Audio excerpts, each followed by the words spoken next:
the H to the N-I to the, you already see what time it is. It's the H to the N-I to the, see my niggas dying to live. Hey yo, welcome to another banging episode of the HNIC Castle. My name is Rashid K, the HNIC head nigga in charge, the beast ran guard, with another hot episode. I'm not alone today. I'm with the homie that I've known for like 30 years. You know, 1994 to 2024. Yeah, that's 30 years, you know, since we were teens. You know, I'm very proud and pleased to introduce to you my man, Siyabonga Mitane, otherwise known as Slikour. Welcome to the show, bro. Sure, Rashid. The pilgrimage. Yo, bro, it's been ages. It's been ages. Yes, sir. It's been a while. It's been a while. A lot of people don't know that we've known each other before this rap shit, before Skwatta Camp even existed. Yeah, before the mainstream rap shit, we were always rapping. We were always rapping, but it wasn't for to be on radio. Yeah. Well, I think a lot of people don't know that we've hit walls. And many walls, you know, together, and hustle. We've even been part of a crew. Yeah. I remember at some point, I used to tour with Skwatta Camp. Yeah. This is Rashid K, the Skwatta Camp affiliate. Because of you, because me and you were friends. You used to come to my house. I used to come to your house. Koko sanbonan ma ukonsebong. Yeah. Yes, indeed. Look at us. Look at us. You know Look what I at mean? us. You know. So, shout out for coming. Thank you so much, bro. Appreciate it. My pleasure, my brother. So we're just gonna talk about everything. Okay. Industry related. All right, let's go. You know what I mean? You know, you're a controversial guy, and I'm not. I don't. On this thing, I don't do that controversy. I don't do gossip. I do real shit. I just hear. Let's go. Let's go. So you're out to shop. That's what I was just trying to say. I know. You always been a good guy. Yeah. You know, and you always been my friend until we grew and we're still friends. We're just like long distance friends. Yeah. You know what I mean? Yeah. We're doing different things. Exactly. Different things. Exactly. So I remember the first time we were on TV. It was that show called Was a Weekend from the basketball court. Oh shit! Oh damn! Yeah. You remember that? Yeah, I remember we were rapping there. Rapping. Oh yeah, I remember. It was at that when we were rapping, there was no SA rap on radio. No. There was no SA rap on TV. No way. And we were rapping at the basketball court, and we happened to be on TV for a sports show called Was a Weekend. It was, when you're doing, because I do TV now, and when you shoot, like, when they do these niche things, we did an episode where we have girls that are skaters, and it's so niche, it's such a thing. Yeah. It was, and it stands out because nobody does it, right? Yeah. It was exactly like that with us, right? It was like inside the sports show. Let's just throw these rappers there. It was a bit random and also. People were like, "Oh wow, there's people who can rap in South Africa." Actually, it wasn't even about like the rapping. They were covering the basketball. And then they caught us rapping, and then they showed it. Yeah. So it wasn't even about the rap. It wasn't even about. They were not there for the rap. No way. They were there for basketball. And we happened to be rapping on the side. It's a sports show. And it was like, wow. Yeah. There's people rapping in South Africa. Wow. My memory is not that good. I forgot it. I remember everything. You remember. And then another thing. You like Uleb, you like Smacks. I got good memories. Yeah, another thing I remember.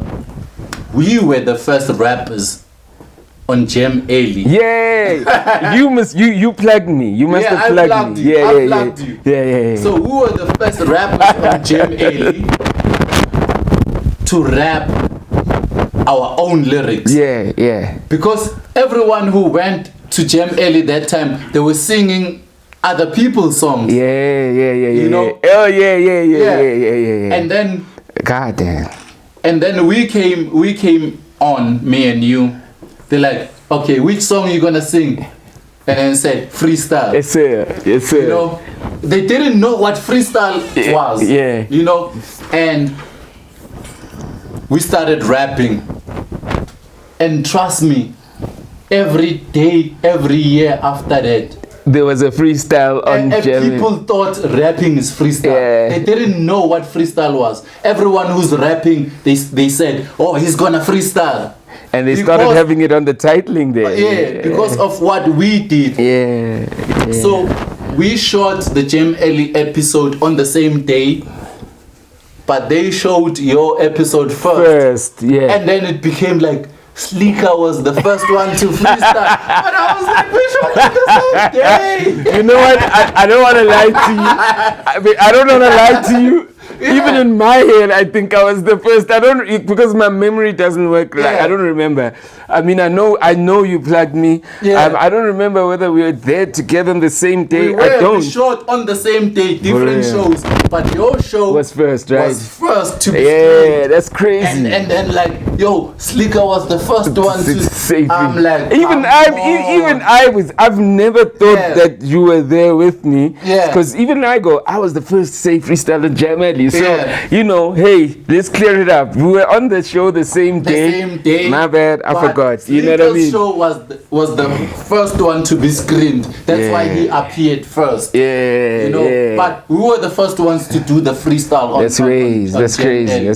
Shout out. You know, but as we speak now, you know, I just think of our relationship, you know. Yeah. And it's like, actually now we're out to shop blind. You know what I mean? I've always been. Yeah. No.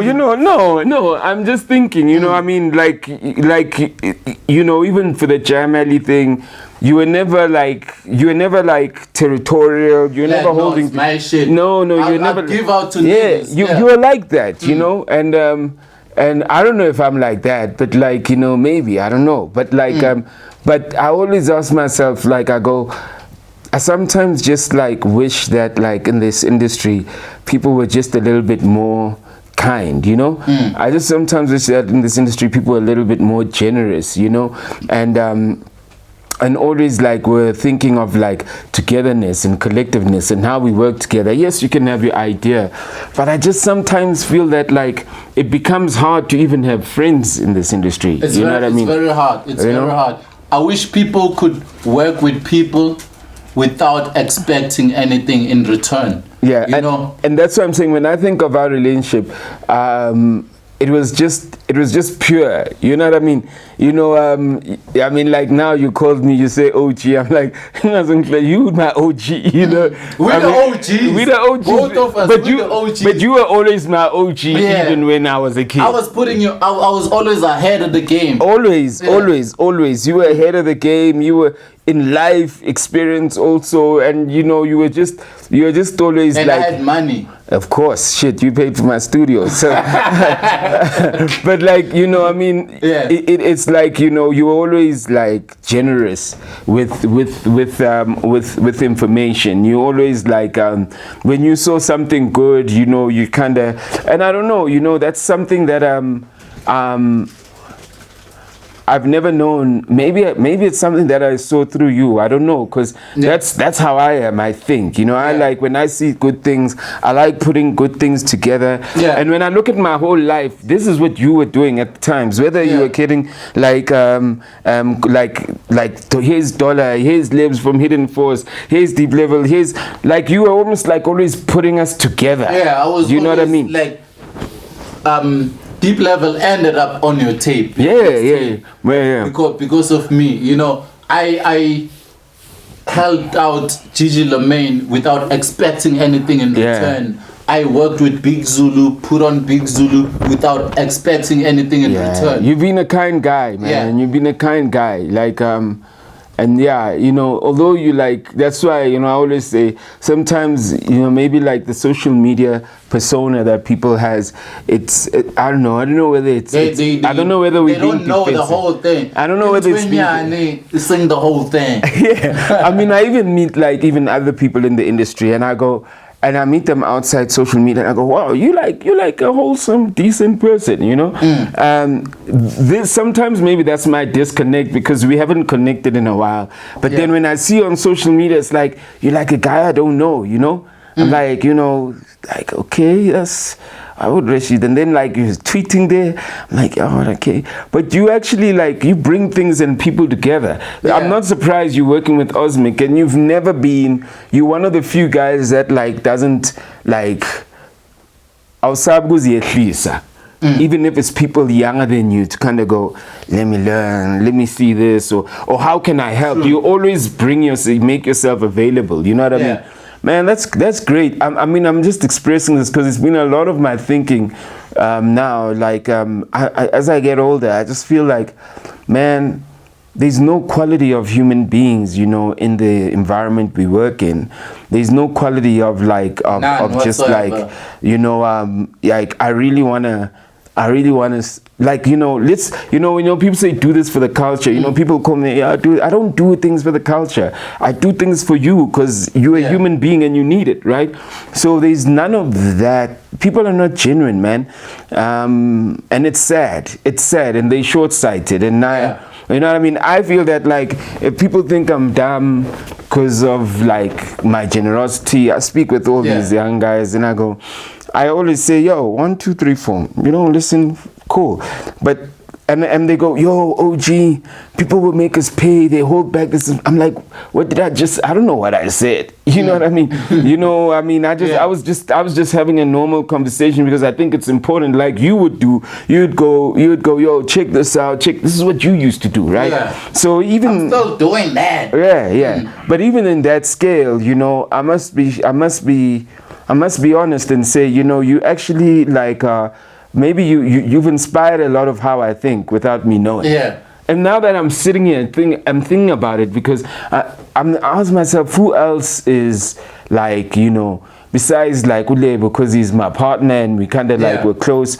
I mean, but who else is like just gives without asking a lot? And you're one of the few guys, man. Shout out.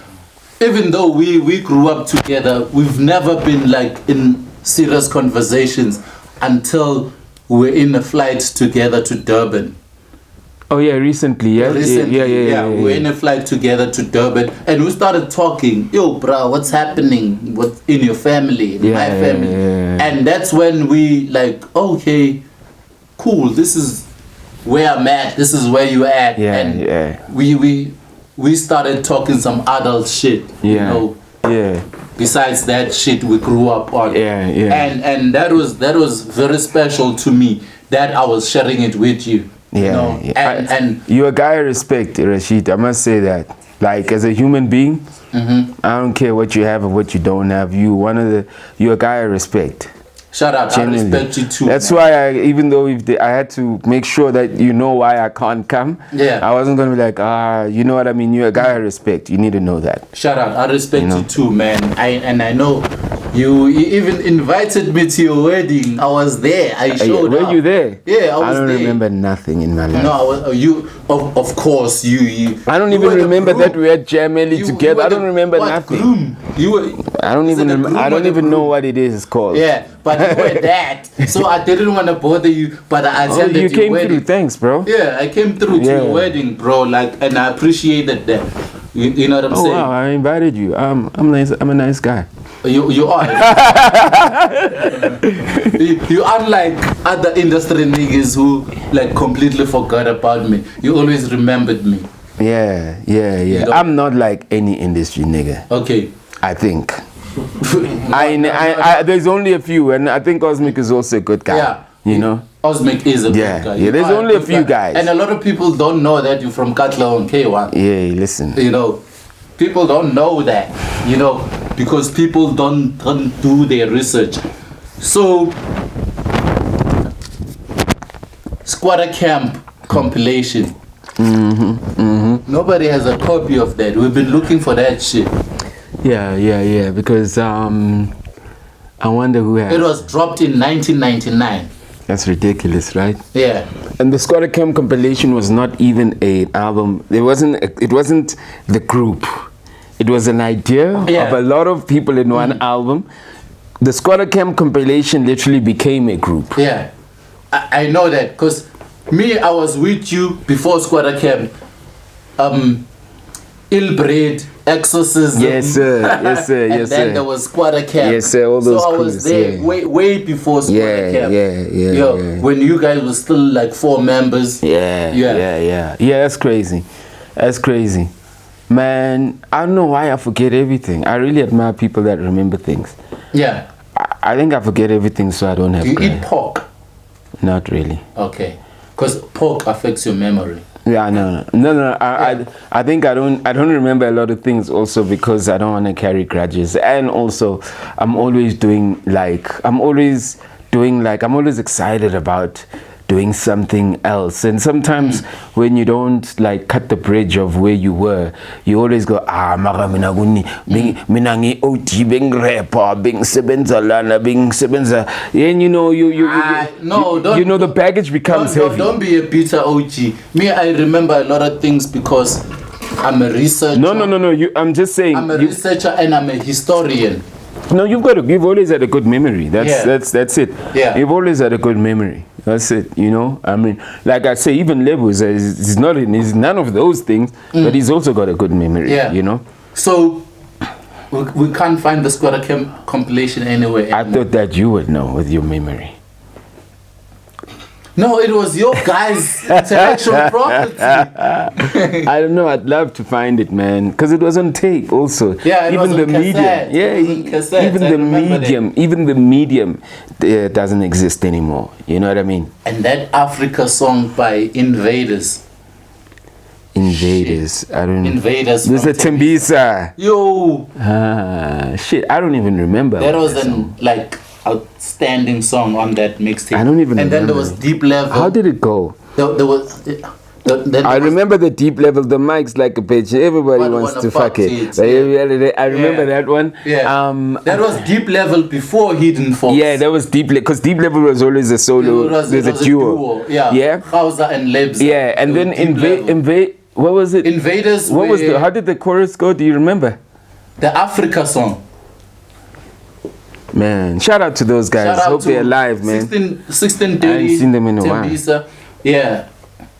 Oh, Lenza, one of the guys passed away. Real? Yeah. Damn. He committed suicide. He threw himself in front of the train. Oh, hell no. Yeah. Fuck, that's crazy. How long ago was this? That's been a while. I think it's like 6-7 years now. Oh my lord, damn. Yeah. Sure. Rest in peace, Lenza. Rest in peace, rest in peace. Yeah. Yo. So, what a terrible way to kill. Moving from that mixtape to Skwatta Campaign. Yeah. Skwatta Campaign dropped in 2001. And you guys were still like, like 9 members. Yeah, we're still 9 members. Still had Master Sip. Yeah, still have Master Sip. And Armageddon. Yeah, what happened? Tell me the story. Master Sip basically never liked the direction of the group was. It's almost like he foresaw that we were going to go that commercial route. Yeah, and I don't think it was like even because Master Sip is a creator. I don't think it was the sound per se, but I think it was more like the energy it was like turning into, you know. I think and I'm speaking for him, I don't know. He's never kind of said. I just feel that he also he's a skilled artist completely. So I just don't think that like he wanted to completely take the music to that level. Yeah. I don't think that was his plan. And Master Sip also super intelligent guy. You know what I mean? I know, for real. So I think he really wanted to push Master Sip, aka Ngwenya. Yeah, he wanted to push like the art stuff. I mean, he's doing incredible things with art in the world. Yeah, he does. I mean, I also got a chance to link up with him, I think last year sometime. Man, what a great guy, a great energy. And he just he just had that discernment of this is not where I want to go from a young age, which is rare, right? Yeah. And Get On, I just think Get On, who also passed away, may his soul rest in peace. He passed away? Yeah. I didn't know that. Yeah, Get On also like may his soul rest in peace. Yeah, you know. So I mean, Get On, I think it was a case of he was in a group with Chaba, Infa Dizzle, and I think for him it was like it was H2O before yes, H2O. Yes, sir. I remember Info was part of H2O. Yes, sir. Before It's Wonderful H2O. Before Simpiwe, no Menzi. No Menzi. Before those guys, it was the real H2O of Info and those guys, and I can affirm to that because I was there in real time. So I just think Get On like just lost interest. I don't think it was anything specific. Like you know, I think it's just lost interest. Never really had the. And it was more Rastafarian than hip hop. Yeah. So you know, those guys, Get On and Sip, both of them were friends. So you can see that they're both from Alex. And we were moving to Babylon with this rap shit. You know, and Flabber already was already a Babylon guy by default. So you know, I mean, I think it was almost like not too aligned to their principles. You know what I mean? Yeah. At the time. Okay. I'm gonna take this step by step, and then you guys signed to Gallo. Yeah. Ooh. After winning the summer award independently for Cut and Join, and then Gallo signed you. Take me through that process. The irony is that I'm from the Gallo office now. That's like an irony is that we all speak in like 22 years. The person I was meeting up with there. Yeah.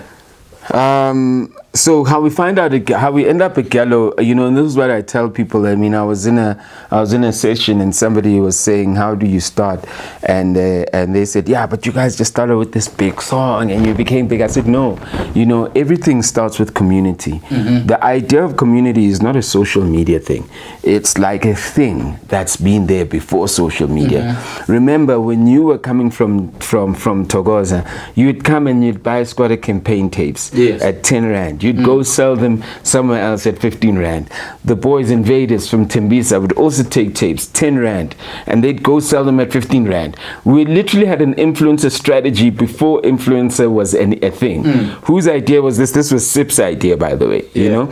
So you think about it, we started building this community because people started sharing the tapes with everybody. And this Skwatta camp name started like, you know, coming in. And if you were like the kid who was like, you know, new things, you were like, yo, you'd probably tell like the older folks, they'd be like, whatever. But then when Umoya hit, like a lot of households knew the name, but they were, because it came from the like younger brother or whatever, there's younger sister or whatever. But when that song came, it was like the community said, like the community was almost like, yeah, you see, we told you. And the older people were like, oh yeah, well, let's go to camp. And they were like, no, we told you, you know. So that literally built community. So what Gallo did while we were building the community, Sipos Tole basically was on his toes, and he basically like there was a Kappa versus Josie event that happened. I remember that. Yeah. So Sipos Tole only went there from what we heard.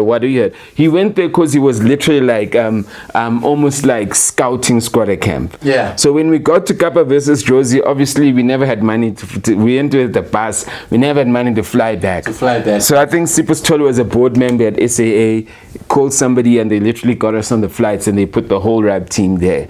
But by the time we landed, another person that told us that Sipos Tole was looking for us was Junior Wepumshaka. He called up Snacks because we recorded it. He told me that story. Yeah. So by the time we called Sipos Tole, it was like, okay, cool, guys, we want to sign you. I think EMI was also trying to sign us, but they weren't really serious about it, you know. But like Sipo was like serious about it. It's funny with the person I was meeting at Gallo. She was just saying the thing that people don't understand is that the recording company would also go to the concert with you. Today, you know, everything is virtual. Yeah. You know what I mean? So, like, you know, Sipo literally was there, like, finding us at the concerts. And he was there, and he helped us to get to the flight. So they gave us a good deal.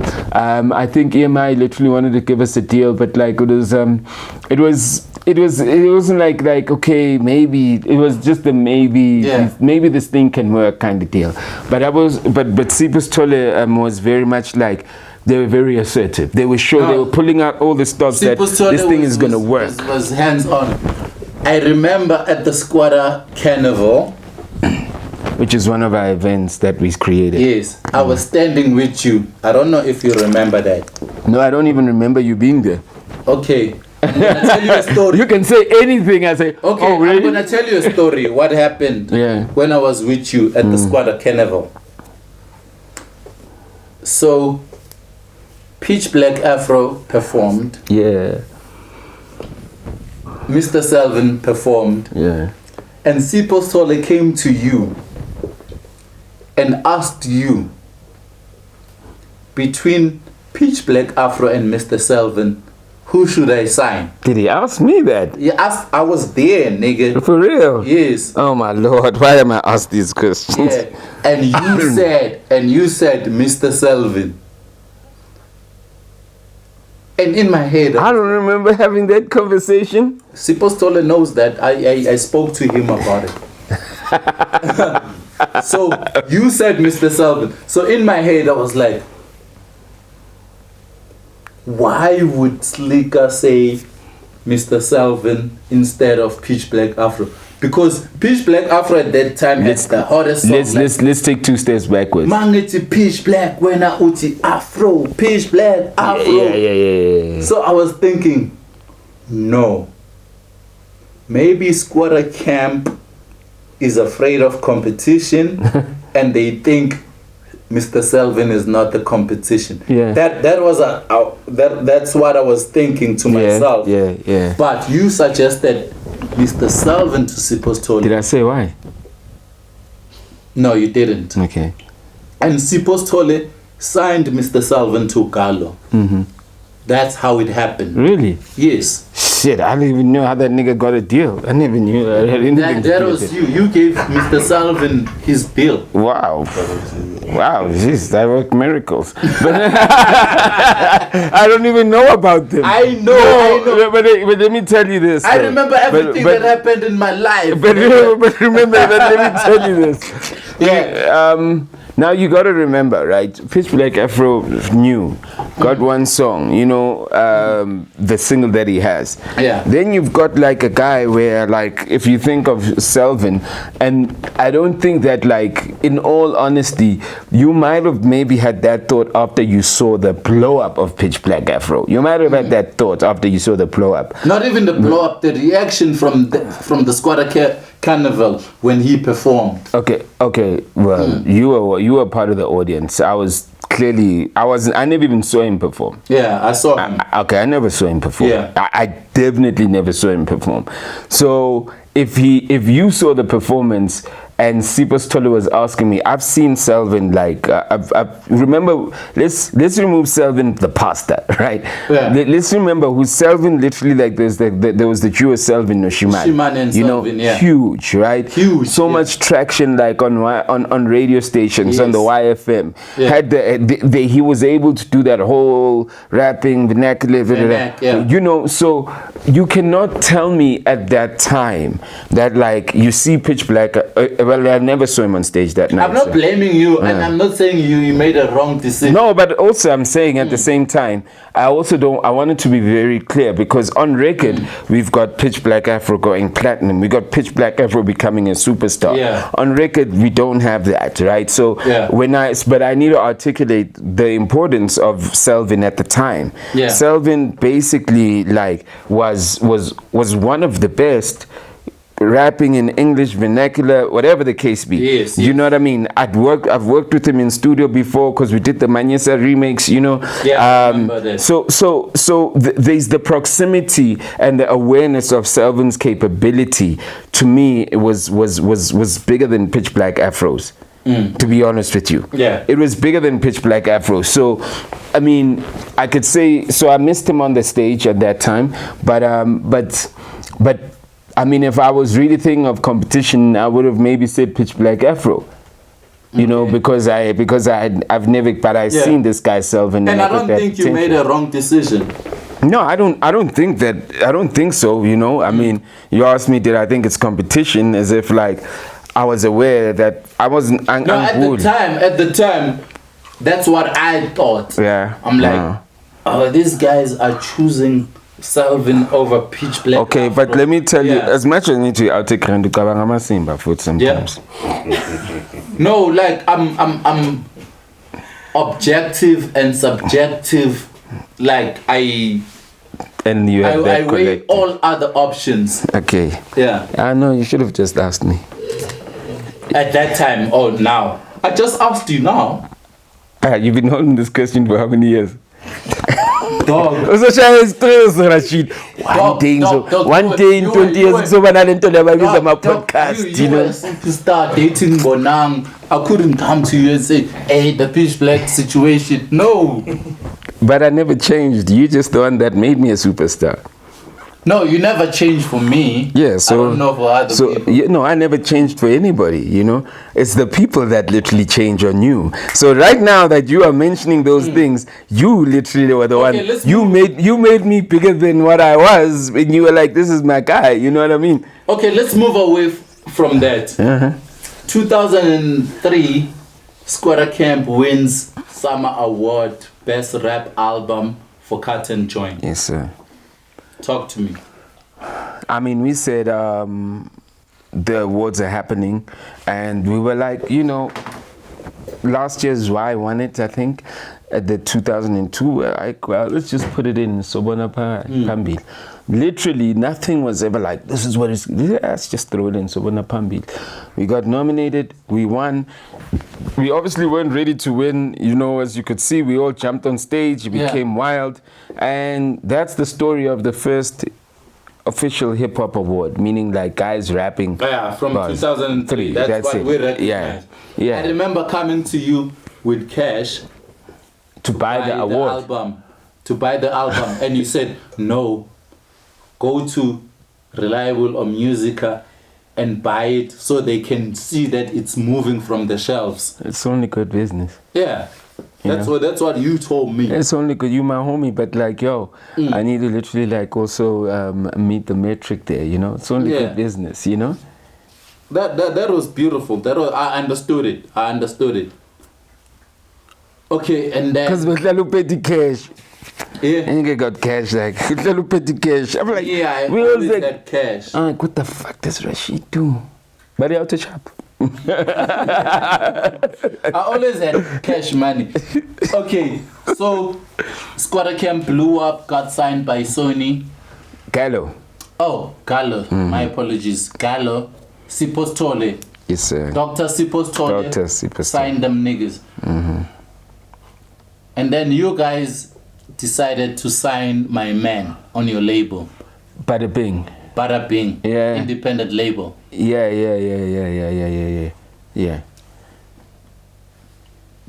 Talk to me through it about it.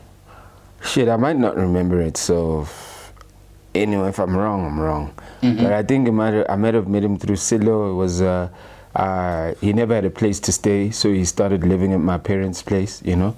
I heard the story that my man stayed in Park Station for 3 days. Allegedly. Allegedly, yeah, that's the story I heard. Yeah, so literally, like, I asked my parents if he could stay at the house, so he lived at our home. My parents agreed to it because they were always supportive in this thing that we do. Your moms was good people. Yeah, straight. Like, I remember every time coming to your house, got to upstairs, and then I go upstairs. And then a few minutes later, your mom is bringing us, all of us, food. Like, yo. Is that my mother? Yeah, that's your mom. Oh, that's just nice. Your mom. That means Savantaba grand, shy. Yeah. Your mom's was good people's. Yeah. She always called me like, hey, Mduduzi. Hey, siyabonga ukhona phezulu. And then she would bring food for all of us. Oh, Shout out to your moms, bro. Shout out to my moms. Yeah. You know, deep down, Savantaba grand, shy. All of us. Not all of us. No, me too. Remember we used to record demos at my house. Yeah, of course. And no one gave us food at your house. No one came with, you know what I mean? No, it was some nigga shit. There was, okay, my mom's was not there when we were doing demos. My pops was, it was just kids. I don't even know. Rashid, I don't even think I know who your parents are. Because every time you came to my house, they were at work. You came during the day. I wasn't even sure whether you have parents. But you came to my house. Did you think I owned that house? Because I wasn't sure, Rashid. I never knew, Rashid. I never know. Sometimes you're someone who's a good man. I grew up in the big house with the toilet inside, not those typical 4 rooms with toilet outside. You used to come to my house. My house was a big house. We used to come there and record there. So basically been rich, Nina. Not rich. But you're a cheese boy though. Not cheese boy. We're middle class. When they go middle class. Middle class in Togoza, yo! You middle class in Togoza, my nigga. We're the first ones to have a CD player in my home. Listen to that. Nigga middle class. Yeah. So honestly, Rashid, I'm glad to know that you have parents. You know what I mean? It's like, where do you think I came from? Nigga, where do you think? I just never knew that you're like I've known you for so long. Nigga, I didn't go to good schools from my own pocket. Obviously, I had parents. To fund that. I had parents to fund that. Transport, school fees, all of that was funded by my parents. I was a teen. Nigga, you had so much money, I don't know what you were doing. It came from my parents, bro. Okay, this is a revelation. Yeah. That's good to know. Okay, I guess I got closure now. What's bothering you? It was always a thing like, I don't know where this man is rooted from. Okay, we're still talking about my man. Yeah. The first Xhosa rapper on the mainstream. He's the first Xhosa rapper on the mainstream, and he was signed by this guy. Shout out, man. Man. I've done incredible stuff that I don't even talk about in my life. I don't even know exists. We there to remind you. Yeah, shout out, man. Thank you for that. Yeah, so basically he lived at my mother's house, you know, and you're from a good family. Your house was a double story. Your house was a double story. In Leander? Yes. And we used to chill middle upstairs. class. Middle class.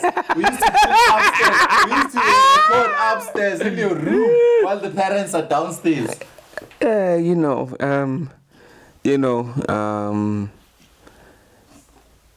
Everybody struggles, but it's relative. Guys, it's cool to be middle class. No. We shouldn't glorify poverty. Listen. Glorify poverty. Listen.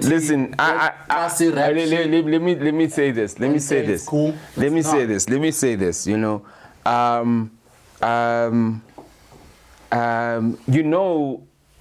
your parents can make the right decisions.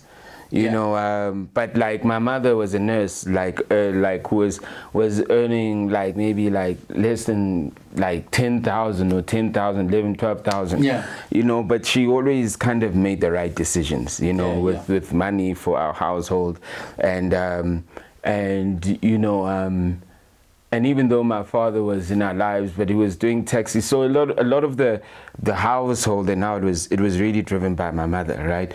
So it's not like so if we had a nice house, if we lived in Leondale, it's because my mother basically like kind of had to make a lot of sacrifices. Shout out to your mother, what I mean? Man. She knew me by my first name. Yeah, of course. And also, you know, so, but also even she made those sacrifices. She could have been married to a man who could have downplayed like her ambition.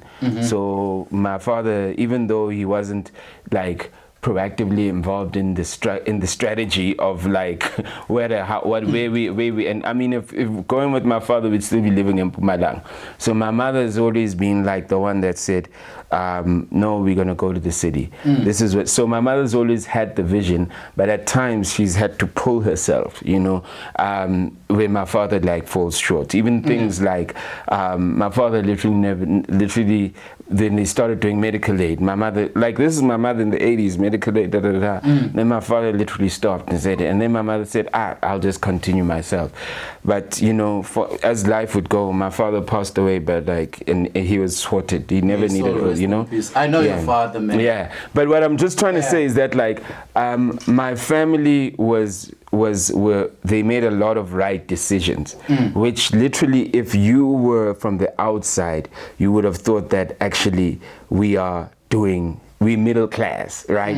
But to be on the real though, remember, I never went to, when I finished high school, I just went to 1 year of varsity and they couldn't afford to take me to another year. You understand? Yeah. So at the end of the day, with all those right decisions and love in the household, you know, when you've got love in a household, it literally like trumps like how much money you guys have. Yeah. So that's why even till this day, you know, I mean, like for me, loving myself, loving my parents, loving my own ideas, and literally fighting for my own ideas is something that like comes from the household I come in. So you see, you had so much cash.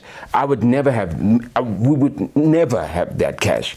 I'd never be holding cash. Remember, even with Jam Ali, when you were coming to my house to come record, I want money from Jam Ali. My brother was working in a computer company. Hey, and where's your brother? He's around. Yo, that was a cool dude. Yeah, my brother was working in a computer company, and he got me a computer from work that they went, because they were putting the parts together, A+. Yeah. And he got me the computer. And then we got cracked software, right? And then I befriended Smacks, and Smacks literally got his father to, may he so rest in peace, got his father to also buy us more equipment. So, and then we had Schabo Info, who was a designer. Yeah. So God was almost like brewing it. Yeah. And like the parts, so I wouldn't afford some of the stuff, then I meet Smacks. I wouldn't afford to design a cover, then we meet Chaba. You understand? So God is almost brewing it out of nothingness. And when you see it from the outside, you think that, it must be middle class out there, you know what I mean? But the truth of it, and I'm not saying that like we were poor, you know, being poor is relative, right? And having nothing is relative. But I never had a life where I never carried lunch. I never went to school with lunch money or tuck money, you know. That was a total foreign concept for me. I did, but I never thought I was rich. Yeah, but like, remember, you must think of it this way. It's if my family goes, we're gonna go buy bread. This bread is going to work in the lunchbox. It's going to work when you come back to... Literally, that bread at the time, around that time was like 2 Rand, 1 Rand 50. So that 2 Rand, 1 Rand 50, that's bread, right? That literally works at school. And also when we buy groceries, we buy ham, we buy tuna, we buy this. What does this thing do? It works across the month or whatever the case be. Immediately when I gave Usiabonga like 5 Rand, 10 Rand was a lot even at that time. When I gave him 5 Rand, when we do the math, that 5 Rand is literally like the bread that was gonna, and he's gonna use it just like in being and to buy like burgers and shit. But that 5 Rand could have been like 2 loaves of bread. It could have been, you understand? So you have to economize to basically like, so that in the end, you come in a household, you're like, okay, the banana upstairs, but you know everything is strategically planned. So with you, if you get like lunch money, it's not like, it just means that there's enough disposable, you know what I mean? So there's a difference between, we're rich, but there's enough, we don't have enough disposable cash. So what used to happen to me, like I used to get money, carry money for school for the whole week. They'll give me like once off for the whole week. So what I would do, I would buy CDs. Of course, and I would buy CDs with that money to eat at school. And I had after school. No, I had friends from rich families. You know, I remember one of the guys I went to school with was from Botswana, and his father was a minister there. So guys would buy like food for the whole week. So I would spend my money on CDs the whole week. And you took my Damian Marley's CD, and I never got it back. Damian Marley's first album. It's called Mr. Marley. I don't know where it is. Yeah. Okay. Cool. So, yeah. I used to buy CDs Every week. Whenever I get my money for school, I buy a CD. And I remember at some point I had 200 CDs. DJ Dollar borrowed CDs from me. He was going to DJ at some party and they stole them. I lost 200 CDs in one night. Damn, son. You know, and I was like, "Bruh, I know you're not going to be able to pay me back, so let's just forget it." You know. And you spoke about your dad. Shout out to your dad, because I know him and I remember him. The other day, we were going to an event. Your dad gave you a car. Of course. And then you tried to drive and you had an accident. Yes, sir. Yes, sir. You had an accident. Yeah. And then you came back. Like your dad was like, send wheel. And then you tried to make an excuse. Hi, Baba, I was trying to hit the brake, but my shoe is big, I'm size there. And that became a Skwatta camp joke for him. Yeah, it became a joke. This nigga was like size 9 at age 15. This nigga was size 9 at age 15. So he used that as an excuse to his dad. I've been using a brake up, but I don't know what that. May your dad rest in peace. But I say, my family was very supportive. Yeah, no, you understand? they were. My family was very supportive, and you know, sometimes, you know, that's it, and I'm just saying for every parent out there, for you, I guess even myself, is that the best thing you can do when you don't have nothing is just show support. Yeah, you know what I mean. And I want to be, and I also don't want to say like we were not. It's not like we're poor. We're just very economical. For sure. Yeah. Okay, how did the fallout with my man come about? So my man, now remember, you know, if you remember the work that we did for my man, we were supposed to do a Bozza album, right? And we're almost at the Bozza album. That shit was sad. The Bozza shit was sad. That Bozza album was super, super dope. You know what I mean? But what happened was sad. Yeah, totally sad. Yeah. But anyway, we were supposed to do a Bozza album and my man jumped on. And so we kind of focused on my man. And, you know, there's so much energy and time that was put into my man. I think, I don't know if I had released the solo album by then, but like, the features that we got, you know, we got like, I remember Lebo Matosa coming to our house, you know. It was the album. Oh Lord, you know, Lebo Matosa came, we recorded Siavum, and like Lebo Matosa was like, yo, you really like doing a lot for this kid, whatever the case be. I mean, Lebo Matosa just came of our relationship, nothing else, you know. I know. She's there in the balcony doing the things. Lyra was Lyra on the album. I don't know. Maybe it was Bozza's album. I don't remember. But like, you know, there was a sample by Mam Dorothy Masuka, which was Imaliam, where literally I had to go to Mam Dorothy, play her the song, you know, like clear it, you know, because she still owned the masters. So, well, at least I don't remember, but the point is that I had to go to Mam Dorothy because it wasn't going to be an email clearance thing with a label. Can we please use? So that was the kind of work that was being put on in between me, because I had a 9 to 5 also in between me, like working, I'd go there. So, you know, actually I hadn't released my album yet. Now I remember. So, you know, we did everything with my man. We did a deal with Gallo. It was a joint venture deal. And even then, you know, we kind of you know, with every album and every new artist, at least back in our time, you know that your first album is not the one. Yeah. You know, the first album is building. We saw this with Kwesta, you know. It's like, you know, with music, you have to be in for the long game. You're building the artist back then. So now I had a launch, you know, for like here at Baseline. This is when the Ventilation Mixtape Volume 1 comes out. And, you know, this is also, again, the idea of doing events in the city in December when people are about to... That's something that we start, right?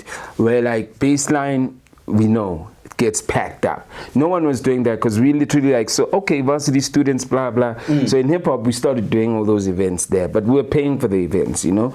So what happened at that event is my man basically like had a little bit of a fallout with Melanie Ramji. Started fighting with Melanie Ramji. Melanie, I remember. Yeah, in fact, no, it's Melanie Ramji that told me that he was actually fighting with Lebu, you know. So he was fighting with Lebu outside, you know, and was saying he never had a launch like this, you know, whatever the case be, you know. And now forget everything else that like this guy is living at my mother's house eating my mother's food, and here we are, we're having an event, and he wants to tell people that after we've done what we've done for him, and he wants to tell people that he never had a launch like this, you know.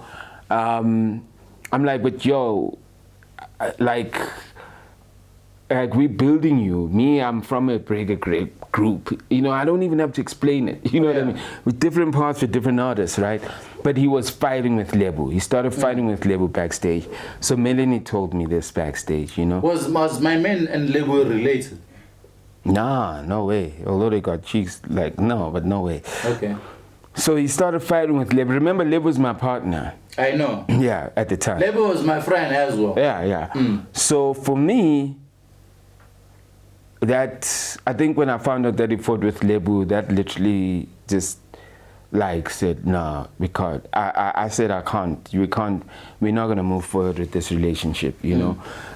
This guy is my guy. This guy is the guy that, like, if I can't do it, he does it. You know what I mean? He's my yin, he's my yang, you know? Yeah. Now, even this event, while it's happening, because I'm the artist, you know, Lebu literally, like, when I'm the artist, he treats me like the artist. He does the work behind like an artist. He doesn't go, no, I'm Smacks, you don't know. He literally works. He kind of, like, works for me like we're not friends, like, because it's our thing, right? So, but I'm the artist. But although it's our thing, this is what this guy does. So I was like, nah, you know, nah. That was like literally the end of my relationship with my man. I said, you can say we never did, but you're going to fight with Lebu.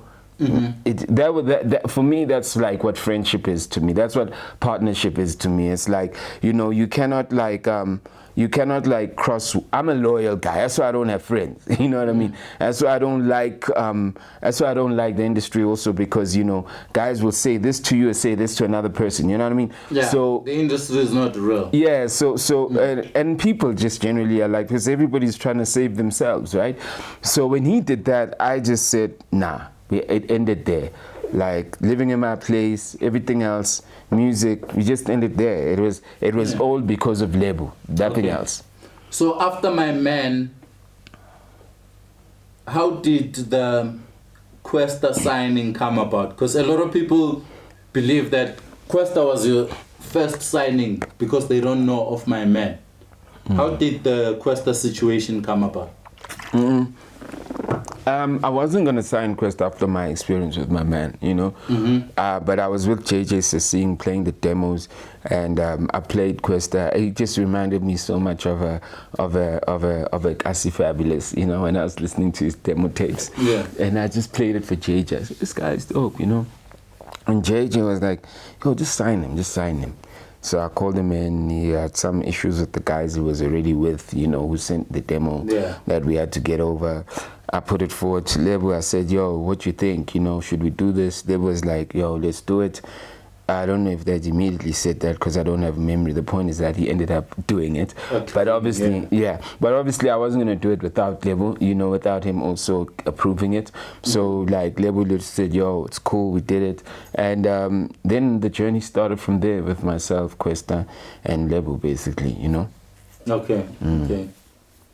That's dope. That's launched Kwesta's career. Yeah, I think it definitely started it. Sharp Fede. Yeah, it's Sharp Fede. I mean, Sharp Fede was already recorded. We just pushed it out there. Oh, okay. Yeah, it was one of the demos. I'm sustainable and able to disable the able. And then you, because I saw that in real time. You know, it's something I saw. You dumping Bonang on Facebook. You know? Yeah. And even before you dumping Bonang, I saw Bonang coming to your studio in a school uniform, and you ignored her. You didn't even pay attention. So what are you trying to say? I'm like I'm saying Kelly and Diddy. What no, are you saying? I'm saying Bonang used to come to your studio. Which one? Yeah. Where? Leondale. Okay, yeah. After school, in a school uniform. Yeah. And you didn't even pay attention to her. You were busy doing your shit. Yeah. Okay. That has nothing to do with anything. Okay. Fast forward to the shit that I saw. Yeah. You dumping Bonang on Facebook. Yeah. And that has never been cleared. Yeah. What happened there? It's cleared, man. She even said that I never dumped on Facebook. We did an interview. Did you not? No, I didn't. I saw it. No. In real time. No. I saw you dumping Bonang on Facebook. You never saw me. You can't say you didn't do it when I saw it. No, that's not it. Okay, what happened? Tell me. That's not it. What happened? I spoke to her already. You know what I mean? Yeah. I spoke to her already. What did you speak about? I told her that we broken up. We had spoken on the phone. You know Pindi Piri. Yes. You know Pindi. She used to work at Student Village. She was doing an activation there. Pindi even was aware. And she said, "What did you do? Because she was, I don't know. Apparently she went to the toilet, started crying. I don't know, whatever." But like Pindi literally called me at that activation where she was emceeing, saying, "Yo, what did you just do?" And I was on my way to Cape Town. Yeah. So I was on my way to Cape Town, and now I'm single. You know, this is the life we're living. You know, it's Ladies man, single. this is the life we're living. We break up with you, now we're single, now we are ready to mingle. You know, I guess it's part of like, you know, you kind of it's.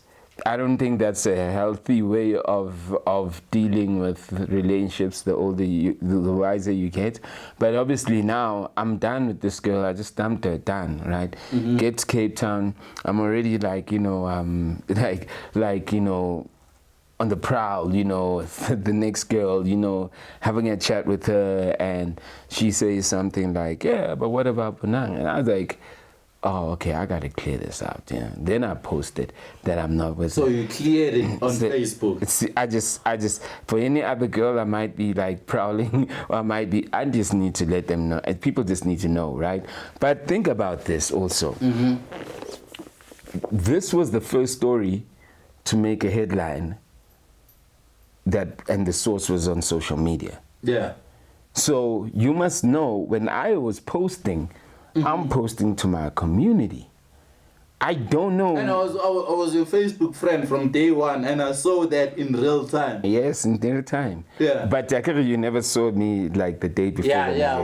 Nobody saw that. Nobody saw that. But I got Pindi to literally like validate this, right? Okay. So anyway, when this happens, like no one is finding stories on social media and making them headlines.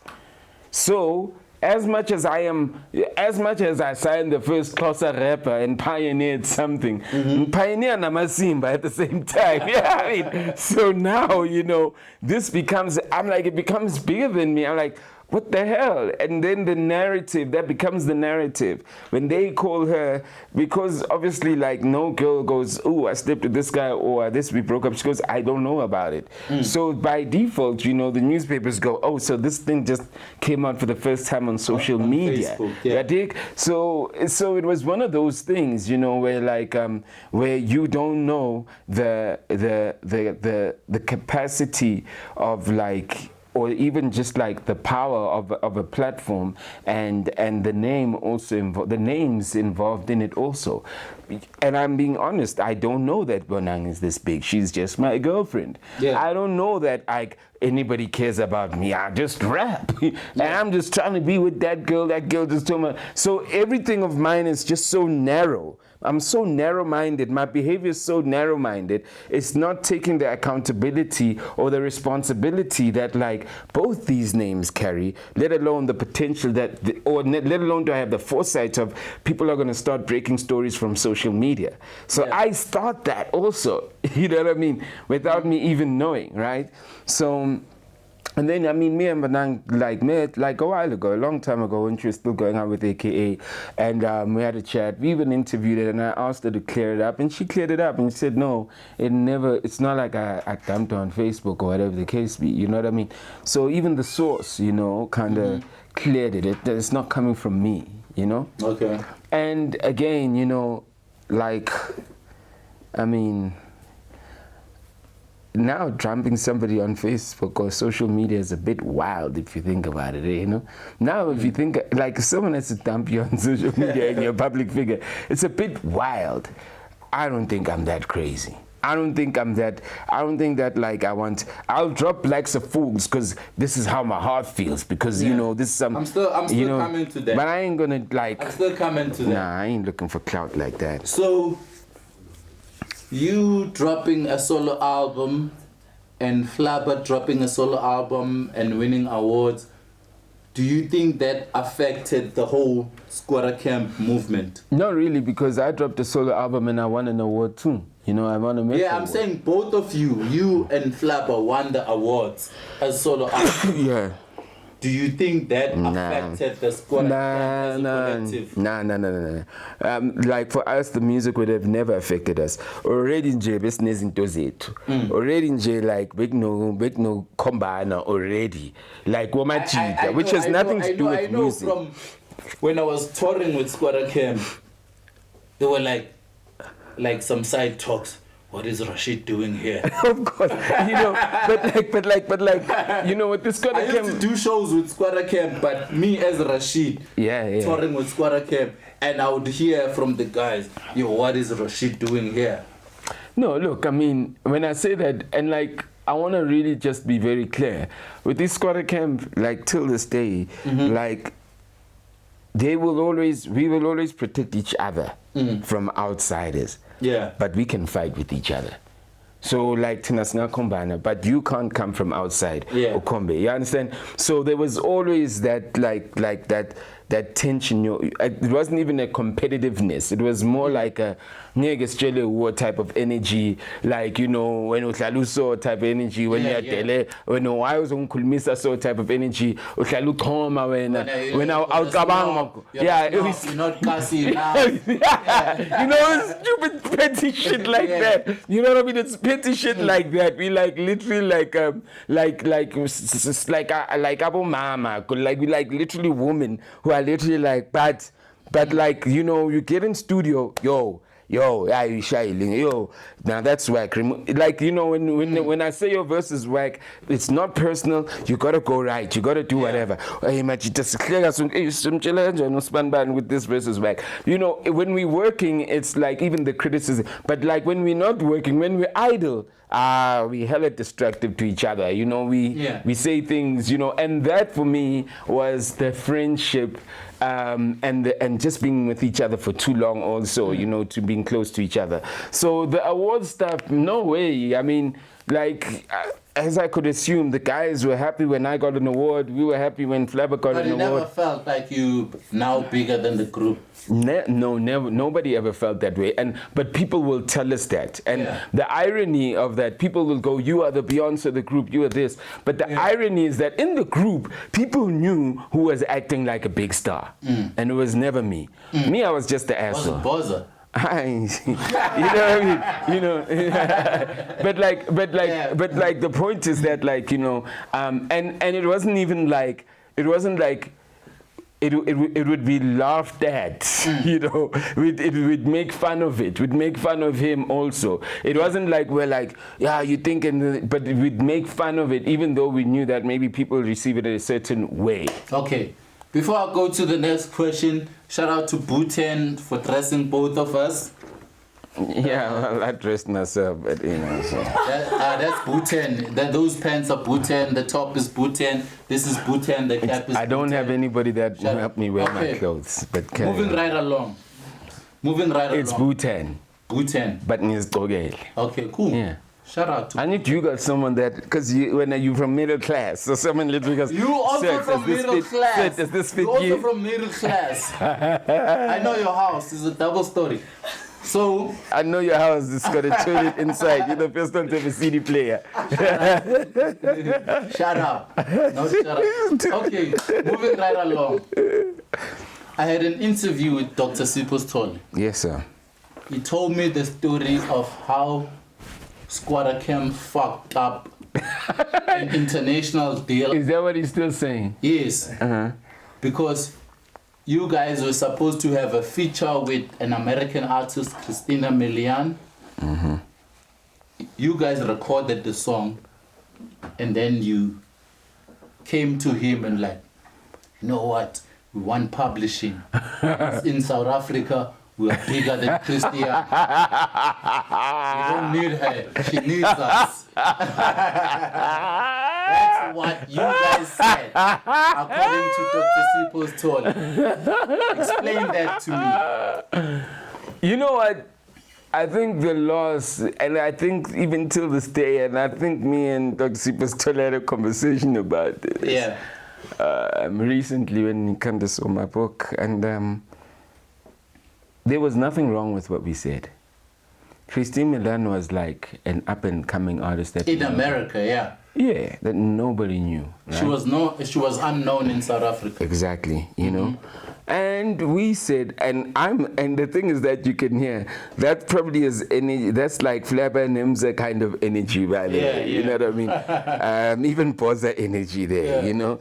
But maybe Spoo was putting it in a diplomatic way. Yeah. The thing is, but like, because it was a group stance, it's all us. Yeah. All of us are saying. So if everybody get, like, you know what I mean? So, but it never made sense for them to want to take our publishing, you know. It was the right thing to say, you know. We are saying that, like, and what we never liked is that Sipos Tole treated us like we dumb when Dr. Sipos Tole treated us like, at the time, treated us like we dumb when, you know, he had to say, yeah, you're thinking the right way, but this is what this could mean. So instead of him literally like going, instead of him like dismissing the thinking, he should have literally like embraced the thinking and then came back and said, okay, but this bit, and we also gave an option. We said that we said that like the publishing must belong to us in South Africa. They could, wherever else they could literally abroad. Yeah, you know, internationally. Yeah. Now remember, you've got 7 men. And you want to give your publishing to Def Jam / Christine Milan. Come on, man. It's like 7 men. Yeah, really wasn't there. 7 men, bro. You have to come with a better conversation. So I don't see us fucking up a deal. I see us being... I remember, speaking of Rilo, I remember taking Rilo to your house for the first time. That's possible too. Yeah, because Rilo related to me and Rilo are from the same neighborhood. Yeah. And at the time we were attending the same Islamic class. She's Muslim, I'm Muslim. Still? Yeah. We used to attend the same Islamic classes. And then she saw me on Gem Alley, like, oh, you do music. I also do music. Like, oh, no, I do music too. I know these guys. And the next day we came to your house. I don't know if you remember that, but that's how the whole thing started. I don't. That's nice to know. Thanks for reminding me. But I think that like this is another thing, you know, and because labels are so intimidating. Labels have to also come out and say, you're right. But here's the opportunity here. You know, or this is the negotiation. But it felt like Sipho was also just under the gun that he couldn't go and negotiate. It's like Naigata Papata, you know, you know what I mean? So I don't think there was any bosses upstairs. Yeah, you know, I don't think there was anything wrong. Till this day I stand by it that I don't think there was anything wrong with what we said. I just think that like it could have been embraced, like, you know, the boys are right. Christine Milan, like I'm telling, Christine Milan was a nobody at the time. And like Christine Milan is like this part of this thing with Christine Milan doing a song. They almost seeding her. They were seeding her in different places to grow her name. So they were. So essentially, that's what they were doing. She was on the come. Yeah, you were investing in a prospect. They were investing in a prospect. So what's hot in South Africa? Oh, these Skwatta Camp boys. Okay, throw these Skwatta Camp boys on. It was. They were doing that all over the world. Yeah. So it was an investment, and it was more an investment to benefit Christine Milan versus us. So we said, look, let's own the publishing, and the label. Gallo should have just said, boys, you're right, but here's 1, 2, 3. But instead, they treated us like we asking for the wrong thing. But these are the same people who would advocate for artists knowing their rights. Okay. Hey, yo, what's good people? My name is Rashid K, the HNIC, you already know. We handle the Masterclass podcast, Youthquake, and the HNIC Castle, all under the Masterclass network on YouTube. Please subscribe to the channel. And if you want to advertise on any of these 3 podcasts, you can hit us up. You can also book us to come and host events. We also do public speaking, music workshops, and music conferences. You can book any of the presenters on the Masterclass podcast, the HNIC, or the Youthquake. If you want to advertise on any of these 3, hit us up. We're available for business. Thank you. So, the controversy. Skwatta Camp once dropped a song like calling out Thabo Mbeki. Yeah. As an alcoholic. I remember I was at some event. I heard some minister say, "Angizifundile intwana zithuka president." And then you go on to release Blacks Are Fools. Yeah. How was the response and the reaction, and how did that affect you or your career?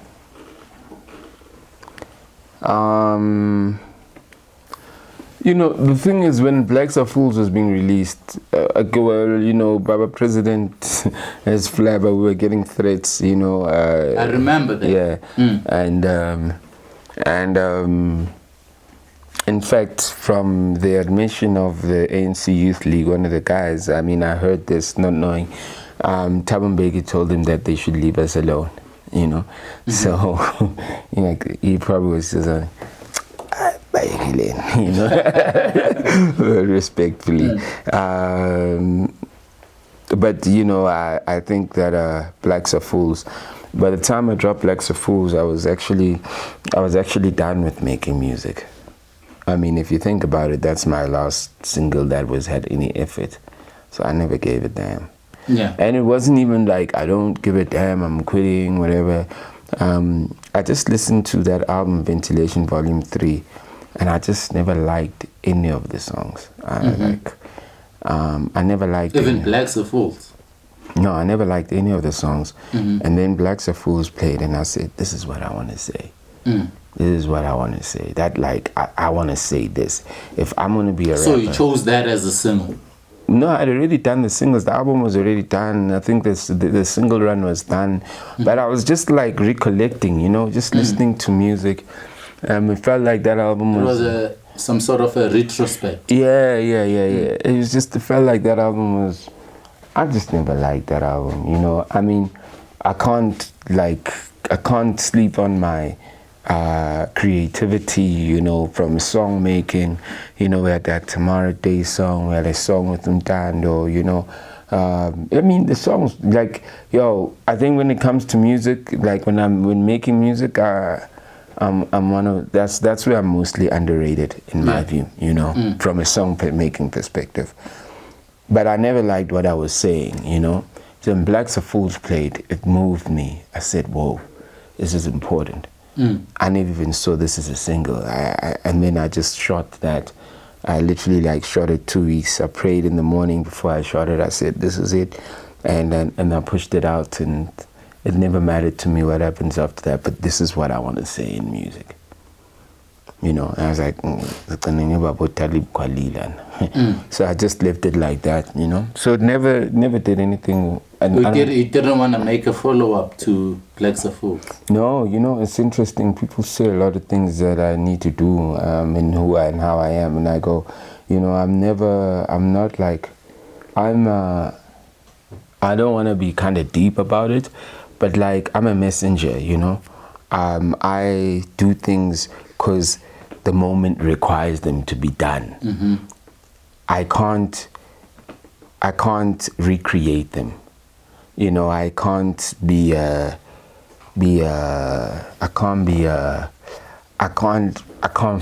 create a formula.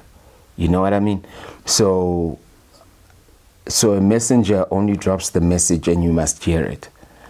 It might come out as a song, it might come out as something introspective, it might come out, you know, I've got a lot of moments where I say things and I do things and then people are like, yo, I said, I don't know I said that.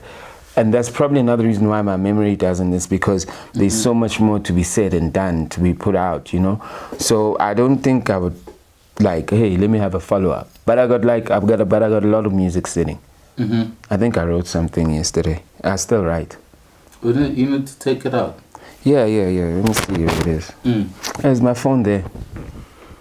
Yeah, maybe my phone's there. Do you want to grab my phone? I remember when let me practice it because you're my rapping homie. I remember when I used to record at your studio. Yeah. You used to tell me, actually you're the guy who told me not to read while recording. I must memorize. Yeah. That is. You must memorize the verse and then come record it. Now my thing now is that like another reason why I'm not dropping my music is because I don't know the lyrics off by heart. So because the video now, even how when you're shooting the content, how you deliver it and how I see you, you know, the words, I need to believe you. So I can't shoot a video where I'm like, yeah, you know. So even like it could be like whatever the shot. The lip sync is off. Yeah. So whatever the shot is, you know, I just need to. Can I practice this? Do you mind me since we're here? Yeah, no. Feels like old. Do it. It feels like old school, right? Let me see. I can get your rating. Can you still judge me like back in the day? I can. And give me your feedback. You know, a lot of people don't know that Slikour was a battle rapper. And he once killed Snazzy D.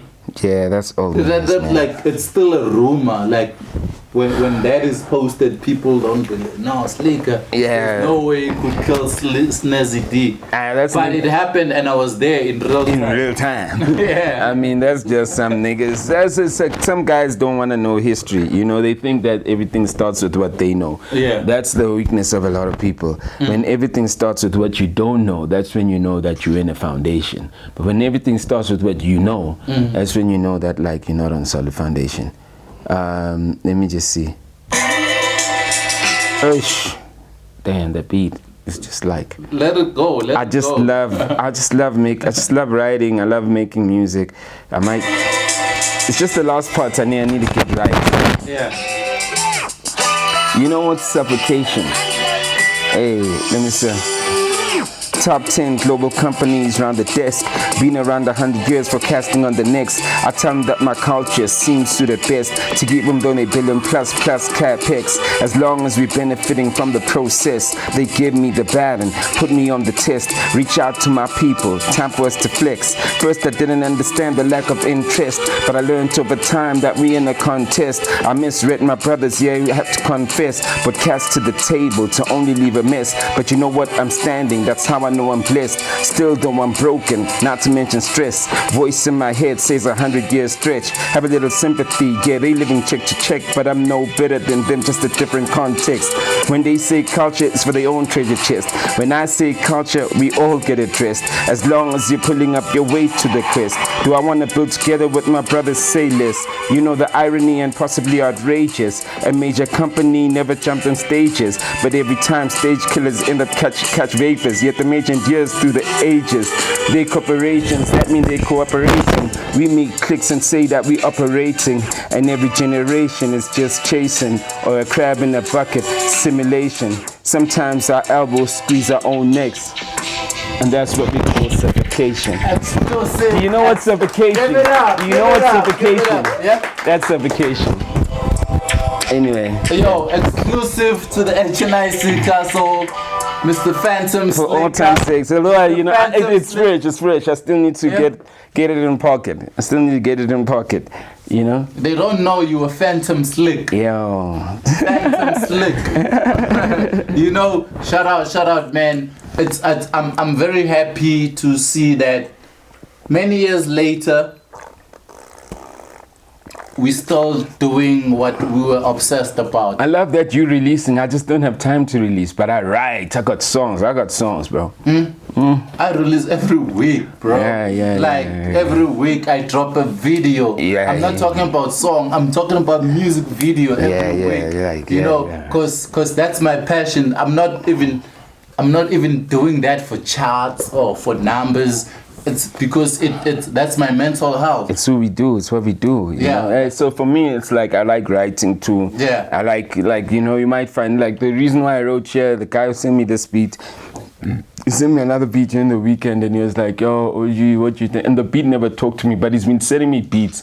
So I said, I'm sure there's something he has that I might like instead of shutting it down, because he always sends me stuff, and because I'm busy, I don't get a chance to respond, you know. So I was chilled. And then I listened and then I found this beat. And for me, how I write, it's like if I think of it if something literally is either bothering me, excites me, or whatever the case, if I thought of it in the morning or thought of it whenever I hear a beat, I first think about what bothers me. You know what I mean? And like, so this one, I mean, I kind of go top 100 companies, top 100 companies in the world, whatever, ask me what's next.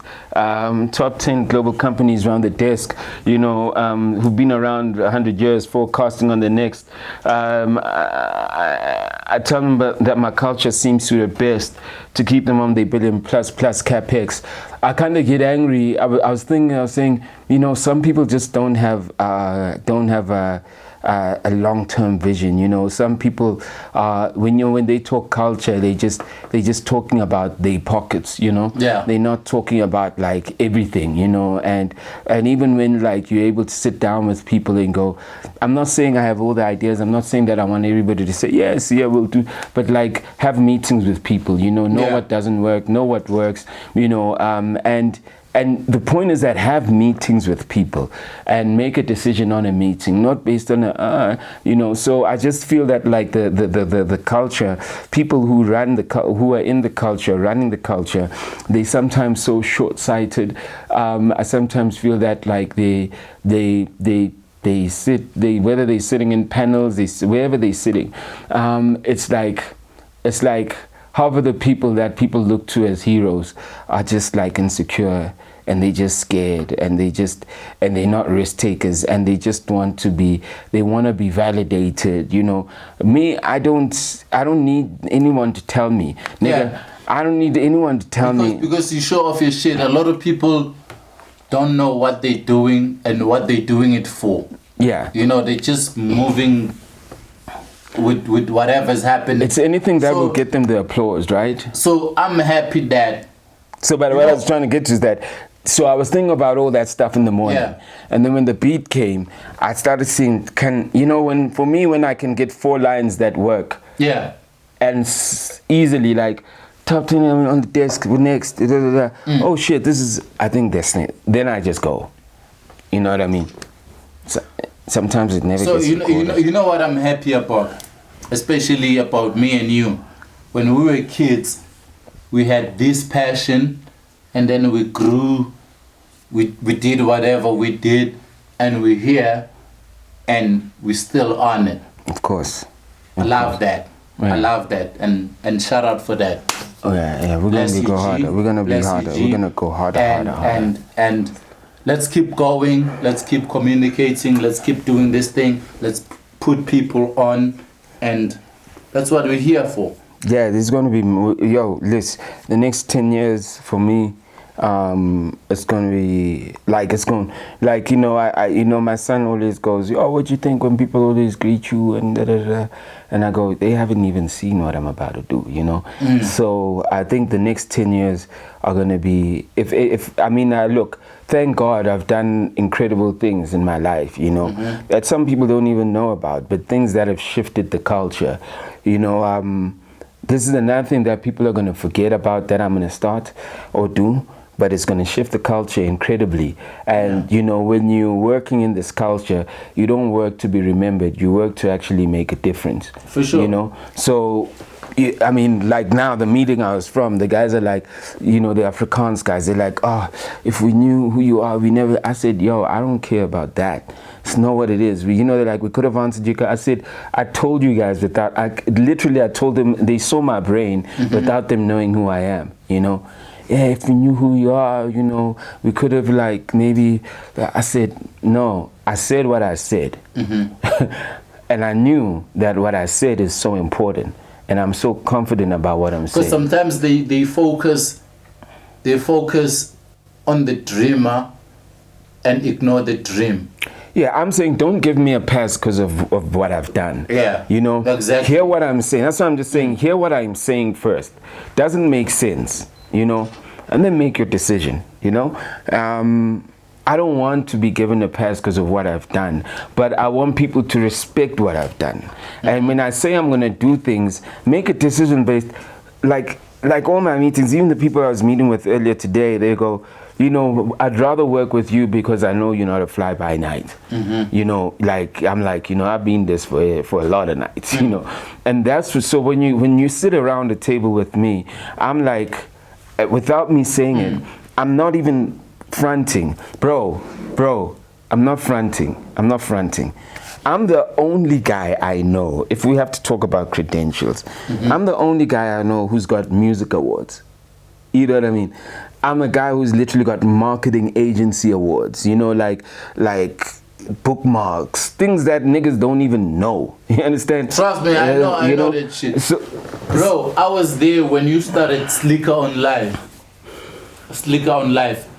When you started that shit, you sent a WhatsApp message to everyone in the industry to say, "Yeah, there's this new thing that I'm starting, Slikour OnLife." You sent a WhatsApp message. I remember that day. Yeah.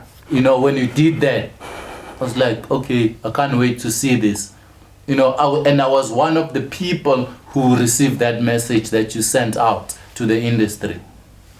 So all I'm saying, Rashid, is that I've worked in the music industry, I've worked in the marketing agency, I've worked in the content industry, I'm working in the TV production, creating content industry, and I'm about to start working working in the financial industry.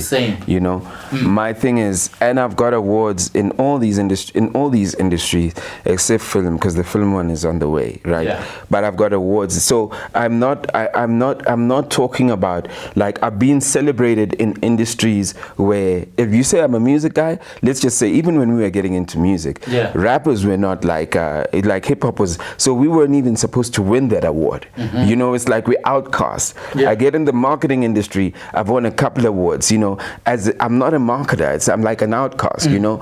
I'm in the film industry, just give me like a year or two, we're gonna be getting these awards. But not because the awards validate me. It just like means that, like, in an industry where people do this for a living, I've also achieved in what they deem as the highest level. You know what I mean? Yeah. So I'm not sitting here, I don't care about like a South African Music Award, a Luri. I don't even do awards. But because I'm there and I collaborate with people who care about it, like, people end up winning or they win and I'm part of the win and whatever the case be. But if I was worried about awards, this is what I'm saying, a lot of these niggas literally want validation.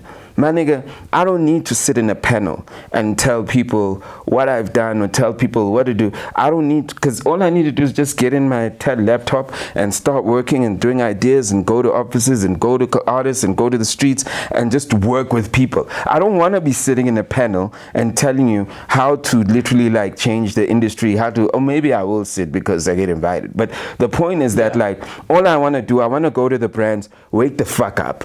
I want to go to the artist, wake the fuck up, you know. I want to literally like wake everybody the fuck up. And for those who are woke, I want them to go, but did you see this also? So I'm saying that I want to wake you the fuck up, but I also want to be taught. Do you understand? Yeah. That's all I'm asking for. I don't need to be sitting in a panel, these vanity panels, workshops, when these niggas just sit on this and I sit there and I go, my niggas, please, I want to see niggas, the niggas' risk appetite on their own for the culture. The only guy I know whose risk appetite is crazy for the culture is Osmic. That's the only guy I know, respectfully. You know, he might even like take bigger risks than I do, but like I'm telling you right now, let me show me your risk for the culture. Show me your risk for the culture. But before you go sit in a panel and tell me that you did an event or you signed an artist or through a label you went platinum, come on, bro. Come on, kids can go read on YouTube how to know about publishing rights, music. It's just them kids are lazy. Why do you need to go out to go find out about publishing when you can go literally read it or watch it on YouTube? Come on, man. You know, I mean, the heroes are mediocre. That's why the game is mediocre. Yeah. You know? I'm sorry. The heroes are mediocre. That's why the game's mediocre. Agree. You know? Fully. You know, so I mean, but it is what it is, you know. I mean, you must see our risk appetite over the past 20 years. Part of our risk appetite was doing exactly that. Buying CDs with our lunch money or saving money. We'd be stealing like magazines at CNA, you know. You know, we flipping CDs, you know. We go into some of these CD places, like pull out the CDs from the cover so the magnet doesn't hit, you know. That's our risk appetite for the culture. We could have easily been thieves for the culture. But now that we kind of are blessed with what we have, we literally go, how do we positively like change the risk? What's the risk appetite, you know? And this is why I even wrote this thing. I just said, you know, at times, you know, you must stop. Some people are successful and you kind of start coming across like, no, you're a hater, but they're successful for themselves, and that's okay. But Sia, you want to make everyone successful. That's your problem. You want to, anyone that literally has a chance, Sia, you want to give them the opportunity. You think that, like, you want to make, so when you think, you're thinking for everybody. But like, you know what? Guys are just happy with them being successful. So Sia, this is, I mean, speaking to myself. So Sia, you cannot hate on that. That's their kind of like, that's their goal. That's their goal, and that's probably also like where they think. But now you mustn't make everybody's problem that you want everybody to be a success.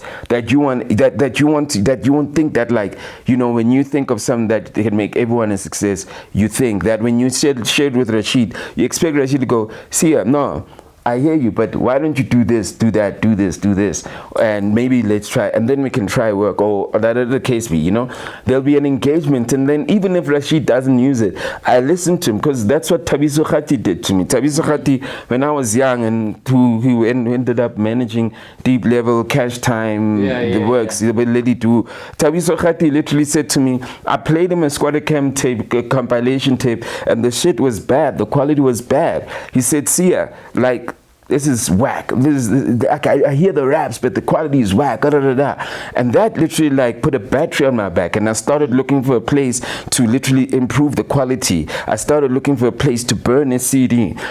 Thabiso never fucked with that shit. But you know, when it became what it was, Thabiso was celebrating with me. Understand? Because he was like, it wasn't coming from a, like, I mean, you know, if you know Thabiso, maybe who knows his, but it wasn't coming from I know that nigga. Yeah, it was coming from, well, at the time, you know, I don't know. It was coming from a place of, because we culture, nigga, I'm gonna tell you your shit is whack. But go fix this. Go do this. If you could try this, you know.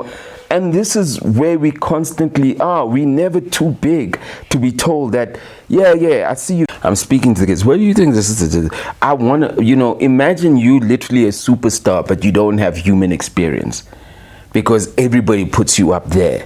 Yeah. Imagine that you, the superstar, that the last time you had human experience was when you were coming up and you were telling those stories, but you cannot have any more human experience because now you are always in this safe glass house and you cannot go out and drive like a normal car and be like normal people and literally go ask people and go, do you think this works? Why don't you think this works? Why do I have to? Now you always have to ask your peers who also are disconnected as you are. So for me, it's like, I want to still be able to do what we were doing, obviously in a different context, in a different way, when we were selling demos and selling tapes to everybody. Yeah. I want to still engage with people. I want people to tell me that, nah, this doesn't work, this works, or why don't you try this, or why do you guys do that? I'm so curious about even the minds of the kids today, you know what I mean? I feel like, geez, like, wow, if I was a fucking kid today, I'd be killing it, bro. I'd be killing it. I'd be like on social media, blah, blah. I'd be fucking creating content. I'd be like interaction and engaging with I'd be kid. I'm like, for me, it blows my mind to be a kid today because I'm like, too many opportunities. The tools. So I love just being with kids. Even now, it's my nephews at my house, packed out my house. It's like because I just love the innocence. I love the freshness. I love the honesty. I love the, you know what I mean? So I just love that old people just are so complacent. They're so tired. They don't want to change. They just want the same thing. They use their experience as an advantage to be lazy when you should use your experience to actually allow you to help what the young guys are doing to move faster and to also guide them at the same time. You know what I mean? So I just think that I don't want to be bring ageism. I just think old people and I'm not saying a lot of old people, because life is tough. We do carry a lot of burdens, but I think a lot of old people, because also this is South Africa, so you have to be sympathetic. A lot of old people just carry a lot of burdens and their imaginations, and they don't fantasize and they don't dream anymore because life is just too real, Yeah. And I just wish for all my peers we could just dream again and be young again, and even if we can't literally achieve those dreams, really transfer those dreams to people who we think that guy literally gets, because there are young people who are like you, Rashid, and you could literally go, I see you, but this is how I can speed you up to get there, you know what I mean? And I think if old people could start thinking like that, and I guess I can't speak for young people because I'm not young people, but if the young people also open to that also, that's what's going to change things in my view, I don't know. Shout out, man. Shout out. I dig that. I hope young people listen to this and old people understand and communicate accordingly so that we can move this culture forward. Anyway, still, shout out to my boy, Rashid, the pilgrimage, the father. Skwatta, I still represent Makasan. Dog, people don't know. Yo, thanks a lot for coming through to the show. I appreciate it a lot, my G. Yo. So we out, and thank you for watching. Spread the message. Rashid K, Slikour, one love. And people gonna be like, Slikour talks a lot. Yeah, niggas, my interview, motherfucker. We invited you here to speak. Public service announcement. OnLife advocates for all of us that support the culture by getting you better ticket prices to events, better bar and food service at partner events for all the members. Sign up on the QR code below. Join a community of 5,000 people that support the culture. Be a part of the OnLife community and get incentives for how you do life. Sign up to OnLife.